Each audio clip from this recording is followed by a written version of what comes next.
السلام عليكم ورحمة الله وبركاته. Hordoftoonni chaanaalii wardi YouTube bagana nuftan isiniin jecha qophiin irraan isinii qabannee dhufne qophii waa'ee jimaa Harargee irraa warreen chaanaala kanaaf haaraa taatan subscribe like godhuu hin dagatinaa, warreen maatii taatanii jirtan like share godhuu hin dagatinaa isiniin jenna. Hanga dhuma qophii kanaatti nu faana turaa isiniin jenna.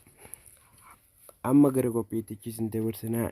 Jimaan Harargees kunoo kana fakkaataa, midhaan Harargees kunoo kana fakkaataa. Jimaa fi midhaaniin beekamtii Harargeen waa lama babbeekamoodhaan beekamtii keessaaf Harargeenii lameen isin beekamtuun jimaa fi qonnaan nu beekamtii Harargeen alhamdulillahi.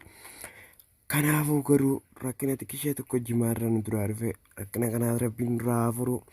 Qarata karaa irratti jimaa nu duraa qabanii qarata yaanii xiqqishoo kanaatu gabaree teenya Harargee teenya rakkisaa jira. Wallaahi gufuutti ta'ee jira. Rabbi duraa kaasuu qarata kanaas kaasuulleen dandeemaa ta'uu baatullee rabbi irraa gataa deebisuu nutti ol ka'ee jennee nagaa jennee. Kanaafuu jimaan kun akkanatti tattaa'aa jira mataarraa.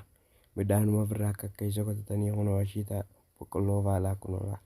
Tun amma ashiitaa ta'an tamiroo taates keessatti ta'an waluma keessa fakkaa boqqolloon mataarraa. Caamsaanis waan irra tureef alhamdulillah amma nu roobee jira. Boqqolloo fi jimaanis akkanatti turanii jiranii jechuudha.